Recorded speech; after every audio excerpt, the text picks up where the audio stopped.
광복절, 조선인들은 왜 환호하지 않았나? 1945년 8월 15일의 진짜 이야기를 벗겨보겠습니다.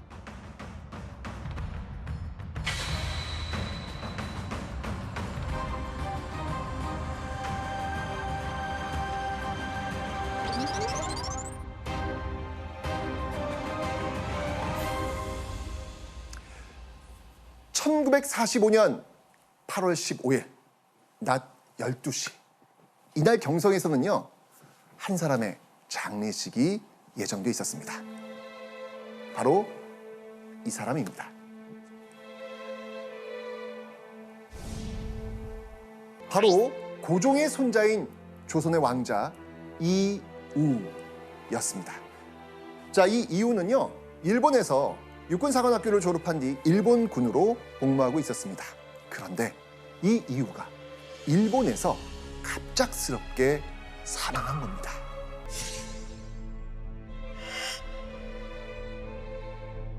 이 조선의 왕자는 왜 일본에서 갑자기 목숨을 잃었을까요? 바로 일본에 전무후무한 충격적 사건이 벌어졌기 때문입니다.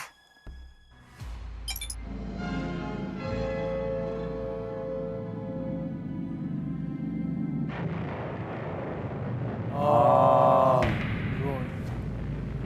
8월 6일이었구나. 알죠. 와,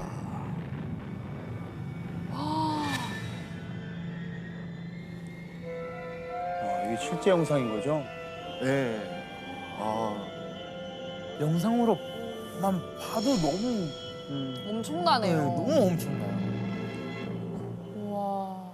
당시 일본 제국은 연합국의 계속된 항복 요구를 무시한 채 아시아와 태평양 일대에서 침략 전쟁을 이어가고 있었죠. 결국 이런 일본을 완벽하게 무릎 꿇리고 하루빨리 전쟁을 끝내기 위해 연합국인 미국이 꺼낸 카드, 그것은 바로 핵폭탄이었습니다. 결국 1945년 8월 6일 이날 아침 8시 15분 출근 중이던 이우가 이 폭발에 휘말리게 된 겁니다. 온몸에 화상을 입은 이우는요 급하게 병원으로 이송됐지만 새벽 내내 괴로움에 신음하다가 8월 7일 오전 5시 5분 34살의 나이로 결국 사망합니다. 아이고.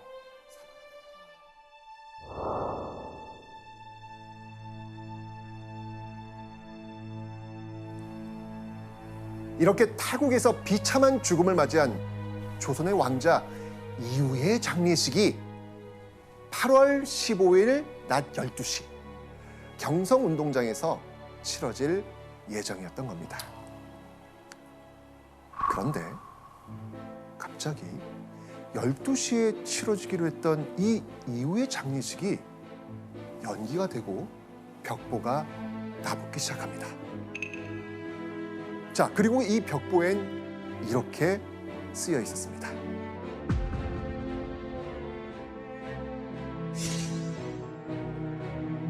오늘 정오 중대방송 1억 국민 필청. 낮 12시에 중요한 방송을 할 테니 모든 국민은 라디오를 들으라는 거였습니다.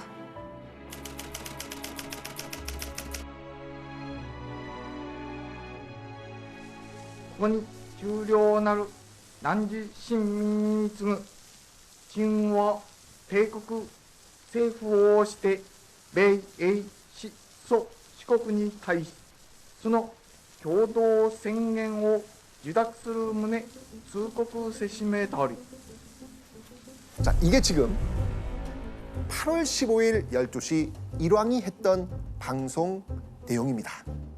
무슨 얘기하고 있나요, 지금? 무슨 말이에요? 어려운데요. 뭐라는 건지 모르겠네. 일단 지금 번역된 내용을 읽어봐도 지금 무슨 말인지 정확히 이해가 잘 안 되시죠? 네. 어려워요. 맞습니다. 똑같아요. 지금 여러분의 이 반응 1945년 8월 15일 그 당시를 살던 조선인들도 똑같은 반응이었던 거예요. 아. 당시 조선인들도 일왕이 이야기하는 이 방송이 도대체 무슨 말인지 몰랐던 겁니다. 당시 오금 방송이라고 하는 일왕의 방송 자체가 일본 왕실에서나 사용할 법한 굉장히 어려운 용어들이 많이 들어 있었고요. 그리고 녹음의 질 자체가 굉장히 나빴습니다. 해설자도 우리가 전쟁에 졌어, 항복했어 이런 말을 직접 내뱉지는 않을 테니까 아 이게 정말로 항복의 뜻인가? 라고 긴가민가하는 이런 의구심이 있었을 테고요. 그리고 아직까지도 일본 군과 경찰이 아직 한반도에 있었기 때문에 그들의 눈치를 보지 않을 수 없는 상황이었던 거죠. 맞습니다. 35년간 기다렸던 그 기쁜 소식을 듣고도 사람들은 그 사실을 알 수 없었던 겁니다. 만세 함성도 태극기 행렬도 없었던 8월 15일 이날의 광복을 독립운동가 함석헌 선생은 이렇게 표현했습니다. 해방은 도둑같이 뜻밖에 왔다. 그토록 간절히 기다리던 해방의 순간이 찾아왔건만 당시를 살아가던 대부분의 조선인들은 해방이 온 줄도 몰랐던 겁니다. 아, 아무도 예상을 못했구나. 되게 짠하네요. 생각지도 못한 타이밍에 갑작스럽게 찾아온 광복의 날 8월 15일. 자, 그런데요. 이때 초비상이 걸린 곳이 있었습니다. 어디였을까요? 보시죠. 이 건물 뭔지 아세요? 예. 어떤 건물인가요? 조선 총독. 오, 맞습니다. 맞습니다. 바로 조선 총독부. 자, 그런데요. 근데 이 사진 유심히 보다 보면 너무나도 충격적이고 분노가 치미는 사진입니다. 앞에 있는 건물. 네. 이 건물이 뭐죠? 이거. 어? 광화문. 광화문. 광화문. 광화문이잖아요. 그럼 네. 그 뒤에는 뭐가 있겠습니까? 경복궁. 경복궁. 그러니까 일본은요. 조선의 임금이 나란 일을 보던 경복궁 근정전 앞에 떡하니 이렇게 조선 총독부를 세웠던 겁니다. 아, 그러니까 이게 약간 우리 심장 같은 곳인데 거기에 탁 꽂아서 중심부에. 하는 것처럼. 맞습니다. 맞습니다. 대박이다.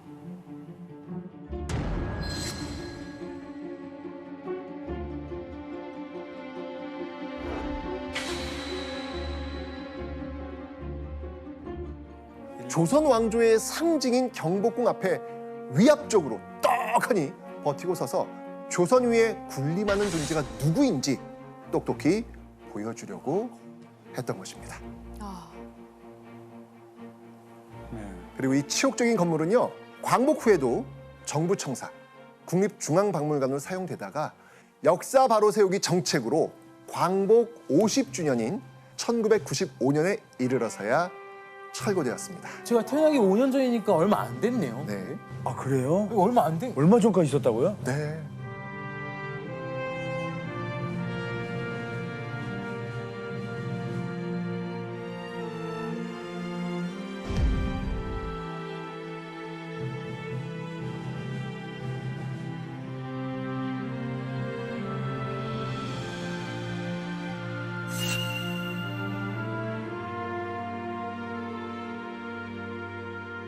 오.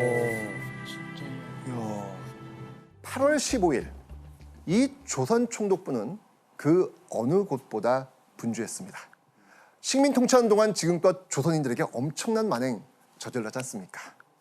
일본이 항복하고 조선이 해방되고 나면 당연히 일본인들을 상대로 조선인들이 보복할 것이다 라고 생각할 수밖에 없잖아요. 네. 그죠? 그래서 발등에 불이 떨어진 조선 총독부가 처음으로 도움을 구한 곳이 있습니다. 어디였을까요? 도움을 구할 데가 있어요? 일본에 도움 구하는 거 말고는 방법 없는 거 아니에요? 맞습니다. 당연히 일본 정부였죠. 일본이 정말 항복을 하는지 앞으로 어떻게 대응해야 하는지 그 도움을 청하기 위해서 여러 차례 연락을 취했습니다. 그런데 아무 답도 오지 않는 거예요. 패전을 앞두고 극도로 혼란스러운 일본 정부는 조선 총독부에게 도움이 될 만한 지침은커녕 일본이 항복을 결심했다는 소식조차 전달하지 못하고 있었습니다. 결국 공식 루트가 아닌 대외 비공식적인 정보들을 통해서 일본의 패전 사실을 파악한 조선 총독부는 자신들의 안전을 위해 이들을 찾아 나서게 됩니다. 자, 여기서 문제 한번 나갑니다. 다급해진 조선 총독부가 자신들의 안전을 위해 찾은 방법은 무엇일까요? 찾을 방법. 정답. 지금 급해요. 네, 급해요. 예, 빨리 도망가야 돼요. 그래서 그 미랑 하는 배. 가다가 걸리면 어떡해요? 그럼 그건 목숨 걸고 죽는데. 해야지 뭐. 오답. 네, 자신들을 도와줄 수 있는 사람을 찾아갔겠죠. 네. 네. 누굴까요, 그들은? 네. 누굴까요? 독립 뭐 준비하시는 분들, 독립운동가. 뭐 독립준비위원회 같은 거기 찾아간다. 그게 말이 돼? 도와주려고. 정답. 어? 아니 도와준다고 그러는 사람들이? 말이 안 되는데? 자, 왜 하필 독립운동가였을까요? 네. 조선 총독부는요, 해방 이후 조선인들로부터 그들을 지켜줄 수 있으려면 일제를 향한 조선인들의 분노를 통제할 수 있는 정신적 지주와 같은 존재, 그 존재여야 한다고 생각을 했던 겁니다. 그리고 그 대상이 바로 당시 조선인들로부터 절대적인 신뢰와 존경을 받고 있었던 독립운동가였던 겁니다. 아 그래요. 조선 총독부는 식민 통치 내내 이 그들의 철저한 감시와 고문을 감당하며 수만 번 마음 편히 쉴 수 없었던 독립운동가들에게 자신들의 안전을 부탁하면서 매달리기로 한 겁니다. 그 독립운동가는 누구였을까요? 일본이 선택한 바로 이 사람입니다. 바로 몽양 여운형이었습니다. 조선에 거주하는 일본인과 일본군이 무사히 빠져나갈 때까지 치안 협조를 해달라는 조선 총독부의 부탁. 그러니까 한마디로 우리 좀 살려달라. 근데 선생님, 네. 이런 부탁을 들어주는 게 맞는 건가요? 그동안 당했던 걸 생각하면 아 진짜. 이제 기회다. 너 혼 좀 나봐라라고 할 수도 있는데. 맞습니다. 만감이 교차하는 복잡한 심경으로 엔도와 마주했을 여운형은 조선 총독부의 부탁을 들어줍니다. 갑작스러운 광복을 앞두고 극도의 혼란을 걱정한 여운형은 유혈충돌이라는 최악의 사태는 막자라고 생각을 했던 겁니다. 그런데 이 여운형이 조선 총독부의 부탁을 그냥 일방적으로 들어준 건 아닙니다. 지금 일본의 가장 큰 목표는 뭐예요? 안전. 안전에 도망가는 거 아니겠습니까? 이 일본인의 안전을 대가로 5가지 조건을 요구합니다. 자, 어떤 조건이었는지 한번 화면 보시죠. 정치범과 경제범을 즉시 석방할 것. 이 정치범과 경제범은요, 일본 제국주의에 저항하다가 감옥에 갇힌 사람들을 의미합니다. 즉, 식민 지배라는 특수한 상황이 아니라면 범죄자가 될 리 없는 사람들이었겠죠. 여운형은 억울한 이들의 석방을 첫 번째로 요구합니다. 두 번째 조건으로요, 3개월간 식량을 보장하라. 당시는 전쟁 중이었습니다. 그래서 이 한반도의 식량과 생필품의 보급을 조선 총독부에서 통제하고 있었거든요. 이대로 이 조선 총독부가 갑자기 손 딱 놓아버리면 당장 먹고 사는 문제에 지장이 생길 수밖에 없습니다. 그래서 이 조선이 정상적인 체제를 찾을 때까지 식량 배급 문제를 책임지라고 요구한 겁니다. 세 번째는요, 치안 유지와 건국을 위한 정치 활동에 절대로 간섭하지 말라. 네 번째, 청년과 학생을 조직 훈련하는데 간섭하지 말라. 5번째, 근로자와 농민을 건국 사업에 동원하는데 간섭하지 말라. 요약하면 조선인들의 치안과 건국을 위한 독자적인 활동을 앞으로 절대 방해하지 말라는 겁니다. 신경 쓰지 말라. 그렇죠. 그렇죠. 자, 그렇다면 이 5가지 조건을 들은 엔도 어떻게 반응했을까요? 일단 알았어. 알겠어. 해줘야죠. 본인이 지금 빨리 도망가야 되는데. 맞습니다. 거부할 이유도 겨를도 없었습니다. 바로 5가지 조건 수락합니다. 그리고 엔도와의 회담을 마친 여운형은 8월 15일 그날 저녁 6시 종로구 개동의 2층 양옥집에서 조선 건국 준비 위원회라는 조직을 발족합니다.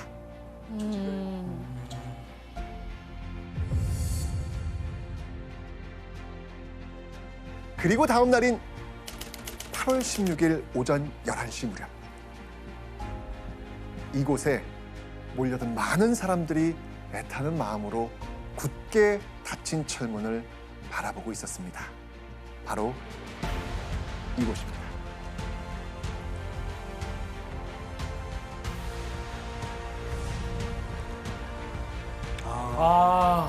맞아. 바로 일제히 잔인한 고문이 자행되었던 서대문 형무소 바로 그 앞입니다. 혁명동지 환영이라고 적힌 깃발을 들고 웅성거리는 군중들. 기억나시나요? 전날 여운형이 엔도에게서 받아낸 첫 번째 요구 조건. 정치범, 경제범, 석방하라. 빵하라. 그렇죠. 서대문 형무소 앞 큰 길에서 독립문까지 석방을 기다리는 환영 인파로 꽉 차 있었습니다. 와. 가족과 친구를 맞이하기 위해 사람들이 모여든 겁니다. 얼마나 기다렸을까요? 언제까지고 열리지 않을 것 같던 옥문이 열리고 독립운동가를 포함해 억울하게 수감됐던 조선인들이 무리를 지어 나옵니다. 다 나온.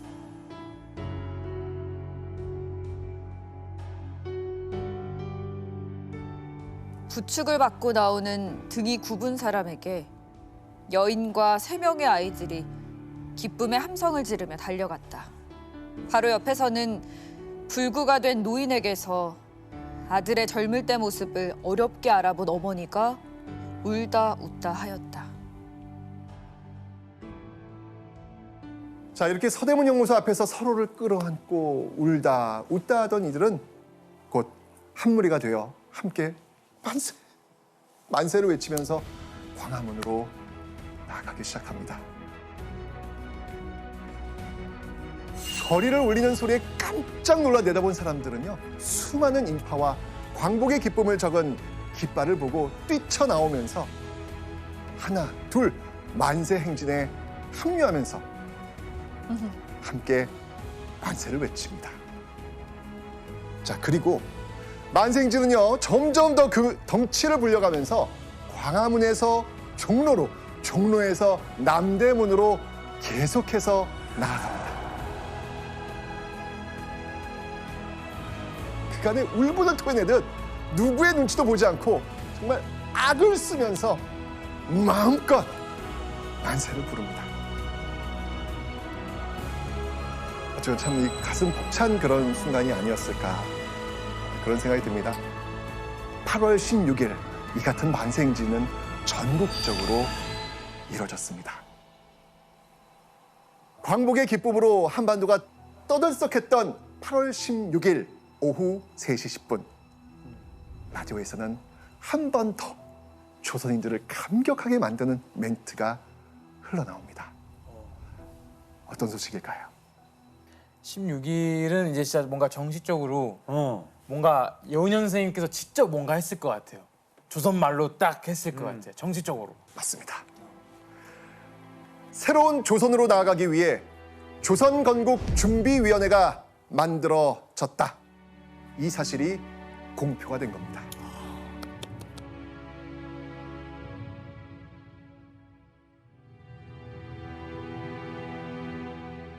불과 하루 전까지만 해도 이 조선 총독부의 검열 탓에 조선에 유리한 소식을 알린다는 것은 불가능했습니다. 그렇죠. 언론의 자유가 없었다는 것이잖아요. 그런데 8월 15일 이후 총독부의 기능이 사실상 마비가 되면서 이날 처음으로 조선인에 의한 조선인을 위한 방송이 흘러나온 겁니다. 당시 조선 주둔 일본군은요, 조선 총독부와 함께 이 식민지배의 큰 축을 담당하고 있었거든요. 자, 근데 조선 총독부는 지금 여운형과 합의를 하고 움직이고 있는 거예요. 그런데 일본군은 미처 조선 총독부의 전략을 몰랐던 겁니다.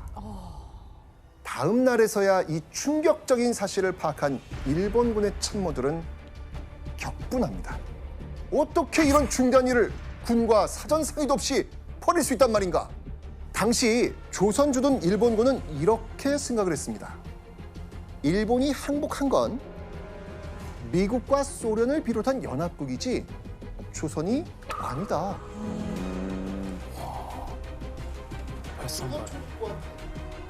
우리가 무사하게 귀환하려면 우리가 무장을 유지한 채로 조선인들을 여전히 억압하고 통제한 상태에서 귀환할 수 있다고 판단을 했던 걸로 생각이 됩니다. 그렇게 8월 17일 오전 10시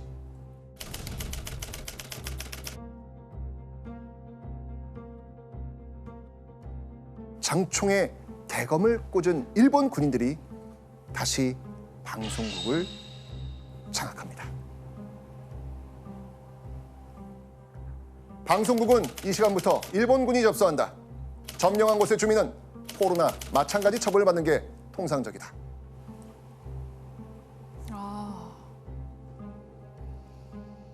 일본군은요, 언론을 통제해서 다시 조선인들의 눈과 귀를 막으려고 했습니다. 조선에 남아있는 일본인들의 안전을 위해서 조선인들 사이에서 들불처럼 퍼져가는 이 광복의 기쁨과 희망을 꺾고 일본의 영향력이 아직 건재하다는 것을 보여주려 했던 것이죠. 일본군의 언론 통제는 시작에 불과했습니다. 일본군은요, 조선인들에 대한 경고 수위를 점점 높여갑니다. 무장한 일본군이 언론사는 물론 경성 곳곳을 점거했고요. 종로 일대에는 무려 일본군의 기관총까지 설치가 됩니다. 와싸 장악했네 진짜. 이제 막 해방의 기쁨을 누리기 시작한 광복 며칠 만에 일본군이 다시 경성을 장악한 겁니다. 뭐야. 또 한편으로는 뭐야, 잠깐 우리가 꿈이었던 건가? 다시 불안한 마음도 좀 있을 것 같아요. 그게 아닌가, 광복이 아닌가 싶겠죠. 그 연구위원님, 일본이 전쟁에 졌잖아요. 근데 이렇게 또 막 장악하려 하는 거 이렇게 해도 괜찮은 거예요? 당시 일본군에게는 전투 중지 명령이 내려진 상태였습니다. 군을 직접 동원해서 무력을 행사하면 연합군의 방침에 저촉되고 그리고 종전협정에도 무리가 갈 수 있기 때문에 이 점을 피하면서 조선인들의 저항이라든가 또는 독립운동을, 독립만세 시위를 억압할 방법,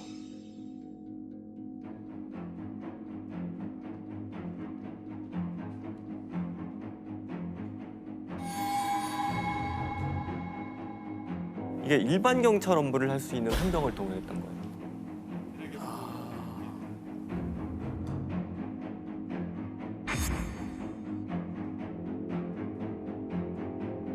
그리고 헌병의 이러한 행위는 일반 경찰 업무를 수행했다라고 나중에 변명할 여지가 있으니까 충분히 이걸 활용했다고 볼 수 있습니다.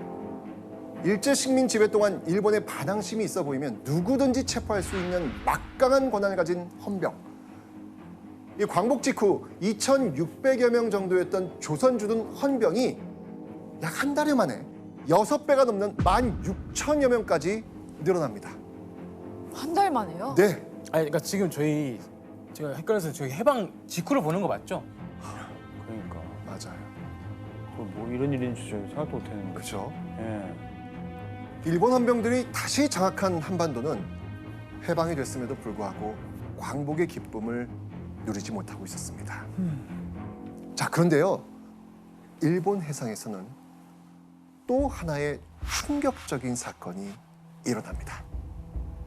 바로 1945년 8월 24일 오후 5시 20분쯤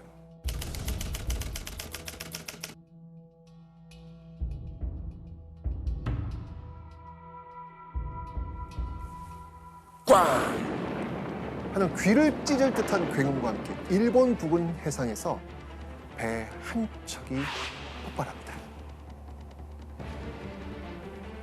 배의 중앙이 쩍 갈라지면서 가운데부터 서서히 침몰하기 시작했고요. 배에 타고 있던 사람들은 그대로 배와 함께 바닷속으로 사라졌습니다. 문제의 배를 한번 보시겠습니다. 길이가 무려 108m나 되는 거대한 일본의 수송선 우키시마호였습니다. 엄청 큰데요? 자, 그런데요. 이 배에 타고 있었던 사람들 누군지 아세요? 그러니까 이 배가 어디서부터 어디로 가? 맞아요, 저도. 일본에서 한국으로. 한국으로. 그러면은 해방 사실을 알고 가족들 모아서 한국으로 오던 조선으로 들어오려고 하는 사람들인가요?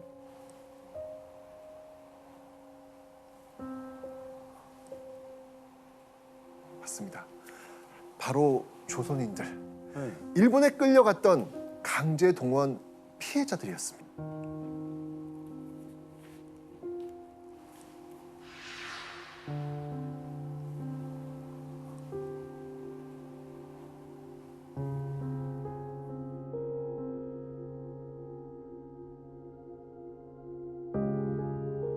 낯선 일본 땅에 끌려와가지고 수년 동안 이 노역에 시달리면서도 조국의 광복과 고향에 돌아갈 날을 기다리던 조선인들은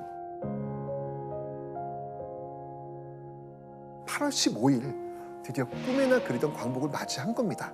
얼마나 기쁜 소식입니까? 그렇죠. 그죠? 맞습니다. 드디어 광복된 조국으로 돌아갈 수 있게 된 겁니다.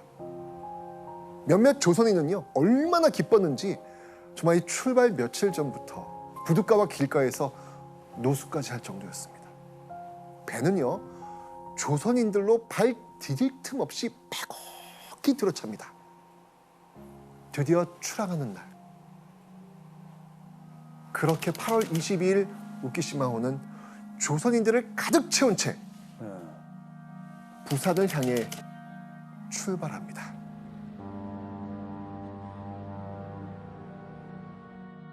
하지만 이틀 뒤 이 우키시마호는 일본 해상에서 폭발하고 만 겁니다.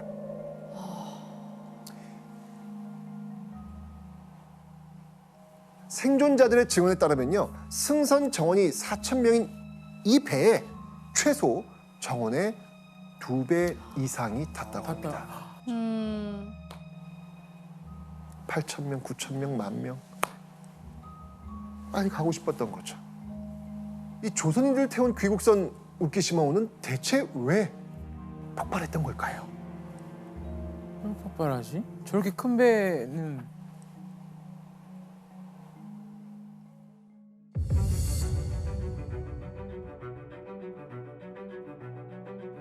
일본 측은 배가 폭발한 원인이 미국이 뿌려놓은 수중 지뢰, 기뢰 때문이라고 발표합니다.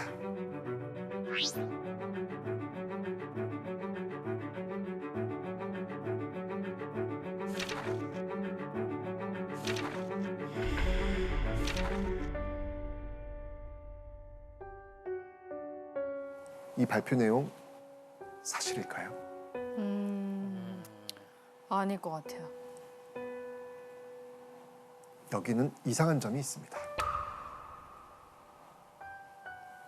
자, 일본의 주장대로 기뢰 때문에 배가 침몰했다면 구멍이 어떻게 뚫려야 할까요? 선체 바깥쪽에서 안쪽으로 구멍이 뚫려 있어야 되겠죠. 그렇죠. 바퀴 터수. 네, 외부에서 네. 이렇게 된 거니까. 그렇죠? 그런데 훗날 인양한 우키시마호 바닥의 구멍은 선체 안쪽에서 바깥 방향으로 뚫려 있었습니다.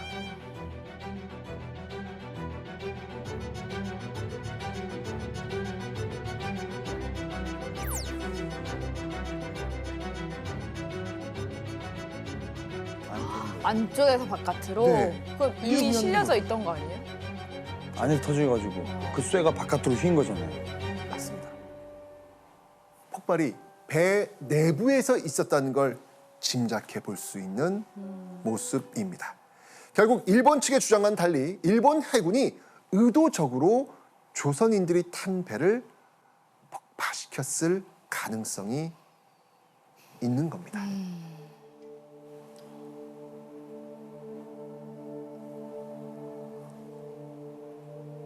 아, 이건 아니, 아니 도대체 왜 이렇게까지 하는 거예요? 우키시마호 안에 탑승했던 대부분의 사람들은 일본으로 강제 동원됐던 조선인들로 밝혀져 있습니다. 이 사람들이 일본 내에서 아주 비밀스러운 군사 시설을 공사한다거나 또는 어떤 비밀스러운 문건들을 만졌을 수 있거든요. 일본 쪽에서는 이러한 비밀이 외부로 유출되는 것 이걸 굉장히 꺼려했을 것으로 추정이 됩니다. 아마도 그런 까닭으로 우키시마호가 이런 비극을 겪지 않았을까 그렇게 생각해 볼 수 있습니다. 심지어 일본은요 9년 만에 이 침몰한 선체를 인양을 합니다. 9년 만에 9년 만에 하지 않다가 일본은 왜 갑자기 마음을 바꿔서 이 우키시마호를 끌어올렸을까요? 1954년에 54년에? 왜 갑자기? 그러게요. 9년 만에? 바로 1950년부터 53년 6.25 전쟁 네. 있었잖아요. 전쟁 후 피폐해진 한국에 이 철을 팔기 위해서였습니다.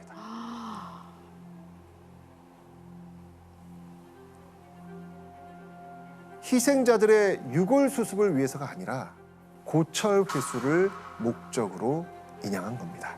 그러니까 그거 팔려고 그 전쟁 때그 말이 안 나오네요. 그러니까 팔려고 이렇게 꺼낸 거예요. 그 인명 수습이 아니고. 네.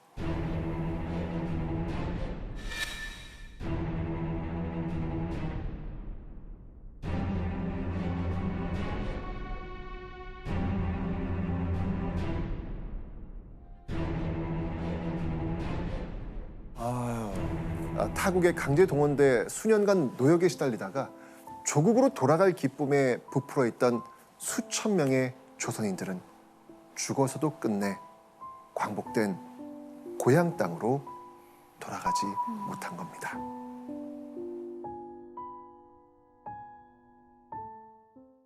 일본군이 헌병을 늘리면서 이 조선인들을 협박하고 있는 상황. 일본군이 언제까지 이런 방법으로 광복된 조선을 억누를 수는 없습니다.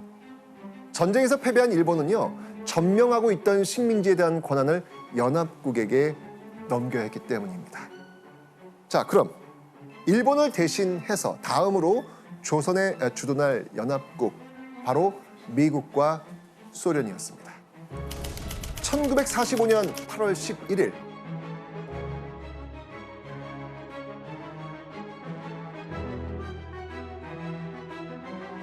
이때 미국은 소련에게 이렇게 제의합니다.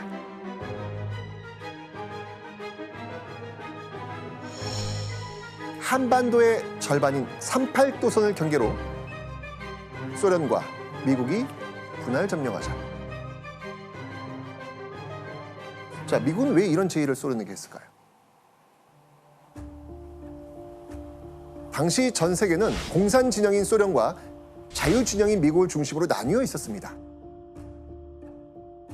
그런데 미군이 일본 오키나와에 주둔하면서 전쟁을 마무리하고 있는 그 당시 소련군은 이미 한반도에 들어와 있는 상태였습니다. 아, 벌써. 네, 미국은요 이 조선 전체, 이 한반도 전체가 공산 국가가 될까 노심초사합니다. 이 때문에 미군은 한반도에 38도선을 그어서 이북은 소련군이, 이남은 미군이 점령하자, 이렇게 제의를 한 겁니다. 그리고 소련은 미국의 이런 제의를 받아들입니다. 더는 남하하지 않고 한반도 북쪽을 점령한 채 멈춰선 것이죠. 자, 근데 약속은 했는데 네. 미국이 소련을 완전히 믿을 수 있을까요? 네, 믿을 수 없죠. 그렇습니다. 미국은 이 소련이 약속을 어기고 남하할까봐 굉장히 두려워합니다. 그래서 미국은요, 오키나와에 주둔 중이었던 이 미군 부대를 급하게 조선으로 보내기로 합니다. 보내구나. 네.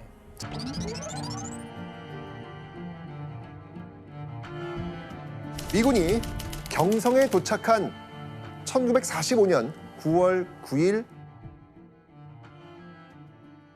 조선총독부 제1회의실에서는 일본의 항복 조인식이 열립니다. 일본과 연합국이 합의한 내용에 서로 서명하고 미군이 일본의 뒤를 이어 조선에 주둔하게 되는 그런 절차였죠. 그리고 항복 조인식 직후 일장이 내려갑니다. 드디어 내려갑니다. 정말 그토록 바랐던 이 순간. 그리고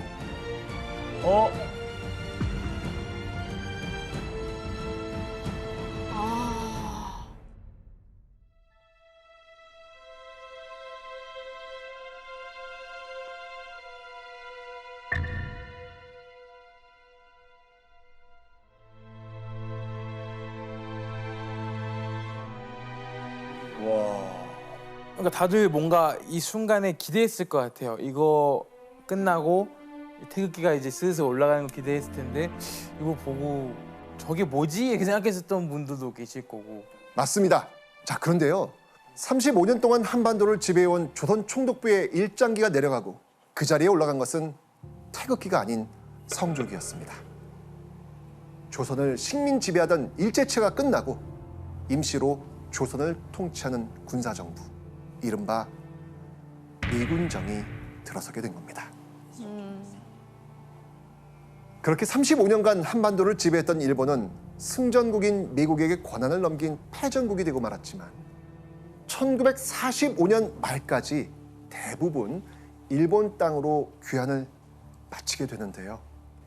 해방 후에 남한과 같이 이 패전국이 자국으로 돌아간 사례, 이건 뭐 찾기 힘들 것 같습니다. 그렇죠.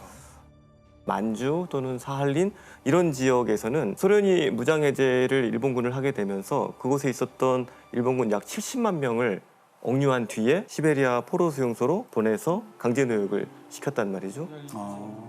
당시 조선주둔 일본군 고위 참모가 군에 보고한 보고서를 보면 역사의 유례가 없이 안전하고 평화롭게 귀환할 수 있었다, 이렇게 얘기했을 정도니까 그 상황을 짐작하고 남습니다. 와.